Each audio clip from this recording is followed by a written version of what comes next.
আসসালামু আলাইকুম, আমি নাজমিন। তোমরা সবাই কেমন আছো? আলহামদুলিল্লাহ আমিও ভালো আছি। আশা করছি তোমরাও ভালো আছো, সুস্থ আছো। তো আজকে আমি বাগানে চলে আসলাম। এসেই দেখছি পেঁপে গাছটা একদম ভেঙে গেছে। হঠাৎ করে দেখছি যে হয়তো কিভাবে ভাঙলো। তারপর খেয়াল করে দেখছি যে পেঁপে গাছের পেঁপের ভারে গাছটা ভেঙে গেছে। আসলে পেঁপে গাছগুলো প্রচুর লম্বা হয়ে গেছিল, ওই জন্য গাছটা ভেঙে গেছে। এসে দেখছি যে কয়েকটা পেঁপে নিচেও পড়ে গেছে, তারপর কয়েকটা আছে। দেখে তো আম্মু তো মনটা খুবই খারাপ ছিল যে পেঁপে গাছটা পড়ে গেল, হয়তো মাটি তেমন গোড়ায় ছিল না, ওই জন্যই পড়ে গেছে। তারপর দেখতে দেখতে দেখছি একটা সাপ, দেখো লেজটা দেখা গেছে, তো সাপটা চলে গেল। তো এখানে আসতে গেলে খুব সাবধানেই আসতে হবে। আসলে আমরা ওল তুলতে এসছিলাম, তো গাছ তুলে তুলে দেখছি যে ওল আছে কিনা। যে কটা তুলেছি একটাতেও ওল ছিল না। দেখো এই ওল গাছটাও দেখছে যে ওল পাওয়া যায় কিনা। প্রথমটা তো দেখলো, এইভাবে ঘুরে দেখছিল। গাছ গাছ দেখে মনে হচ্ছে যে ওলটা কতটা বড় হবে, কিন্তু তারপর খুঁড়ে দেখো, খুঁড়ে দেখেই মনটা খারাপ হয়ে গেল। দেখো খুঁড়ে খুঁড়ে দেখছিল যে আছে কিনা, তারপর দেখছে যে একদম ছোট, যেমন লাগিয়েছিল তেমনই, সাইজে বড় হয়নি। তারপর দেখে যে এই পেঁপে গাছটা পড়ে গেছিল না, ওই পেঁপে পেরে নিচ্ছে আম্মু।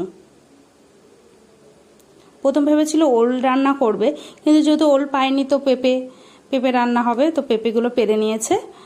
দেখো আরও কয়েকটা নিয়ে এসেছিল। তারপর আজকে পেঁপে আর ভেটকি মাছ রান্না হয়েছিল। দেখো আমি নিয়ে চলে এসেছি ঘরে, এবার আমি খাওয়া দাওয়া করে নেব। তো ভেটকি মাছ রান্না হয়েছিল। পেঁপেটা আমার অত পছন্দ না, মাছটা তো পছন্দ। তা দুপুরবেলা হয়েছিল পেঁপে, ভেটকি মাছ, তারপর ডাল, আলু ভাজা, ডিম সিদ্ধ, এগুলোই হয়েছিল। যতই হোক নানিমা এসছে বলে কথা, ওই জন্যই। তো আর ভেটকি মাছ আমার খুবই পছন্দ। তো এইভাবেই দুপুরবেলায় আমি লাঞ্চটা কমপ্লিট করে নিচ্ছিলাম, খাওয়া দাওয়া করে নিচ্ছিলাম। দুপুরবেলা খাওয়া দাওয়া করে নিচ্ছিলাম এটা দিয়েই। দেখো খাওয়া দাওয়ার পরে আমি লেবু কেটে নিয়েছি নানিমাদের জন্য। খাওয়া দাওয়ার পরে লেবু কেটে নিয়েছি, একটু বিকাল মতো হয়েছে তখন কেটে নিয়ে এবার দেখো ঘরে গিয়ে নিয়ে যাচ্ছি। এইভাবেই ঘরে নিয়ে যাচ্ছি, গিয়ে দেব। তো দেওয়ার পরে তারপর চলে এসেছি ছাদে। দেখো ড্রাগন গাছের ফুলগুলো হলুদ হয়ে গেছে, দেখে এত মনটা খারাপ হচ্ছিল। কি আর করা যাবে, সব ফুল তো আর টিকবে না। এই ভেবেই ফুলগুলো যেগুলো হলুদ হয়ে গেছে সেগুলো আমি দেখো তুলে নিচ্ছিলাম। এইভাবেই দেখো যে কটা একদম হলুদ হয়ে গেছে তো আমি তুলে নিয়েছি। তুলে নিয়ে এবার ওই ড্রাগন গাছের পাত্রেই আমি রেখে দিয়েছি। তারপর লেবু গাছের গোড়ায় কয়েকটা ঘাস টাস জন্মেছিল, ওই জন্য ওইগুলো তুলে আমি ফেলে দেব। দেখো আমি নিয়ে চলে এসেছি, ফেলে দিলাম।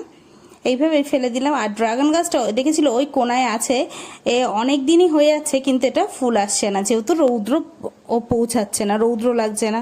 এই গাছটা তো খুবই ভালোবাসে রৌদ্র, তো তাই এই কোনাটায় দেখো আমি এই কোনাটায় রেখে নিচ্ছি গাছটা। ভাইকে বলেছিলাম, তাই ভাই এনে দিল, কারণ আমি তো নিয়ে আসতে পারবো না, অনেকটাই ভারী, তাই ভাই একটু আমাকে হেল্প করে দিল। তারপর আমি এই ডালগুলো দেখো ছাদের এই ইয়েতে দিয়ে দিচ্ছি এইভাবে, যদি এবার ড্রাগন ফুলটা আসে। দেখো রেখে দিচ্ছি আমি। এই জায়গাটা ভরপুর রৌদ্র পাবে, ওই সাইডটা অত রৌদ্র পেত না, ওই জন্য এখানে দেওয়া হয়েছে যাতে গাছটায় ভালোভাবে রৌদ্র পায়। দেখো ডালগুলো আমি এইভাবেই ঝুলিয়ে দিয়েছি, দেখো বেশ ভালো লাগছে না গাছটা? আমার কাছে তো বেশ ভালো লাগছিল, যদি এবার একটু রৌদ্র পায়। তারপর আমি বিকালবেলা ছাদটা একটু ঝাড় দিয়ে নিচ্ছিলাম, যেহেতু সকাল বা দুপুরে দেওয়া যায় না, এত পরিমাণে রৌদ্র থাকে, তাই আমি এক সাইডটা ওই সাইডটা পুরো ঝাড় দিয়ে নিয়েছি। দেখো ছাদটা ঝাড় দিয়ে তারপর আমি ঝাড়ুটা রেখে দিয়ে এটা আমি নিয়ে আসছি কতটাই হচ্ছে মাটি বেরিয়েছিল। তো আমি মাটিগুলো ভেবেছিলাম টবে দিয়ে দেবো, কিন্তু দিলাম না, কারণ অনেক পরিমাণে পিঁপড়ে ছিল। তো পিঁপড়ে অবস্থায় তো দেওয়া যাবে না, ওই জন্য আমি ফেলে দিলাম। দেখো ফেলে দিয়েছি। দিয়ে আসার পর আমি ভালো করে হাতটা ধুয়ে নিচ্ছি, কারণ ধুলো তুলেছি হাতে, ওই জন্য।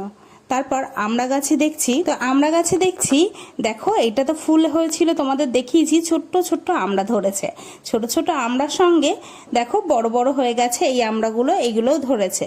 তো এইগুলো ভেবেছিলাম কিছুদিন রাখবো, কিন্তু কিছুদিন আর রাখা হলো না, কারণ নানু নানিমা তো চলে যাবে না। তো আমারও ইচ্ছা হচ্ছিল, আর আম্মুর বেশি ইচ্ছা হচ্ছিল যে গাছের আমড়া নানু নানিমাকে খাওয়াবে এবং আমরা সবাই মিলে খাবো।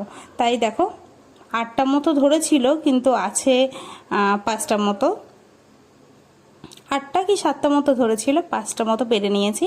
তো এইভাবেই নিয়ে এবার নিচে চলে আসছি, একদম ছোট ছোট, কিন্তু টেস্ট পুরো আমড়ার মতো। যে কচি বলে ভালো লাগছে না সেরকম না, বেশ ভালো লাগছিল, কারণ আমরা আগের বারও পেরেছি, ওই জন্য টেস্টটা বলতে পারলাম। আর সন্ধ্যাবেলা বাপি এনেছিল পুরি, নানিমাদের জন্য নাস্তা, পুরি তরকারি। আর ছোট মামুনি দিয়ে গেছিল গজা, দেখো ছোটাও এনেছিল, তাই মামুনি দিয়ে গেল গজা আমাদের জন্য, নানু নানিমার জন্য।